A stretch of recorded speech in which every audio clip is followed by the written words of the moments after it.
সুন্দরবনের হিঞ্জলগঞ্জের কেদারচেকে ও সন্দেশখালীর একাধিক জায়গায় 1 ঘন্টার বৃষ্টিতে লণ্ডভণ্ড। 1 ঘন্টার বৃষ্টিতে বসিরহাটের একাধিক বিধানসভা, বিশেষ করে সন্দেশখালী, সুন্দরবন লাগোয়া ও হিঙ্গলগঞ্জের বিস্তীর্ণ এলাকাতে প্রবল বৃষ্টি ও ঝড়ের দাপটে গাছপালা থেকে শুরু করে প্রচুর কৃষকের সবজি থেকে আলু, টমেটো ক্ষতির মুখে পড়েছেন। বিশেষ করে এই বৃষ্টির ফলে মাঠে জল জমতে শুরু করেছে, একাধিক জায়গায় গাছপালাও পড়েছে, প্রচুর পরিমাণে ক্ষতি কৃষক থেকে শুরু করে সাধারণ মানুষের। সুন্দরবন থেকে সুকান্ত দাসের রিপোর্ট, ক্রাইম প্রেস বেঙ্গল নিউজ। বর্ষা হলি হয় যখন তখন, বর্ষার একটা নিয়ম আছে তো, বর্ষাকালে বর্ষা হবে, এখন হবে কি কেন ভালো লাগছে? এখনকার বর্ষা ভালো লাগবে না, অসুবিধা হচ্ছে। হ্যাঁ অসুবিধা হচ্ছে তো। কি নাম তোমার? মাধবী মুন্ডা। কোন বাড়ি? কোথা হচ্ছে?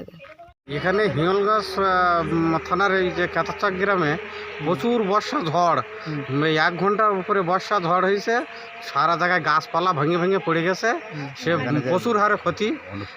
আমাদের এখানে অনুষ্ঠান ছিল, সে অনুষ্ঠানও হচ্ছে ক্ষতি হয়ে গেছে, সব অনুষ্ঠানটা নষ্ট হয়ে গেল। আজকের বাউল গান হওয়ার কথা, বাউল গানটা বন্ধ হয়ে গেল। সব আতঙ্কে আছে, জল মাঠে জল ভর্তি হয়ে গেছে।